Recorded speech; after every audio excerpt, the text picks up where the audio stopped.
Inter Engineering kompaniyasi ishchilariga yana bir necha oylab maosh to'lanmayapti. O'z haqqini oylar davomida ololmayotgan ishchilar, mehnat xavfsizligi bilan bog'liq jiddiy muammolar va baxtsiz hodisalar yashirilyapti. Xususan, Olmaliq shahridagi MOV3 zavodi hududida 1 gektar maydonda qurilgan KRP sexi tomi shu kunlarda yoqqan qor yukini ko'tara olmay qulab tushdi. Hodisadan so'ng sex zudlik bilan o'rab olindi. Videoga olish qat'iyan taqiqlandi. Ishchilarning telefonlari olib qo'yildi. Guvohlarning aytishicha, telefonini topshirmagan ishchilar obyektga kiritilmagan. Holat bosti qilinmoqda.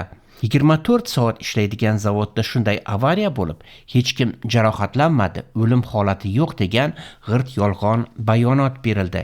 Ayni paytda ishchilar allaqachon 2 oydan ortiq vaqt davomida maosh ololmay ishlab yurishibdi.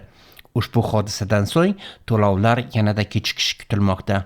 Kompaniyada oddiy ishchilar manfaatlari ikkinchi darajaga tushib qolgan. Rahbariyat va yuqori bo'g'indagi boshqaruv uchun esa shart-sharoitlar mutlaqo boshqacha.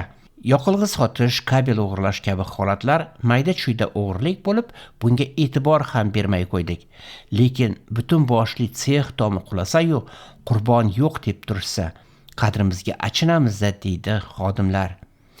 Mehnat inspeksiyasi, qurilish nazorati, bosh prokuratura va vakolatli organlardan MOV3 zavodidagi hodisaga ochiq va xolis baho berishni, ishchilarga oylik to'lovi masalasini o'rganishni, mehnat xavfsizligi va boshqaruv tizimi bo'yicha rasmiy tekshiruv o'tkazishni talab qilamiz.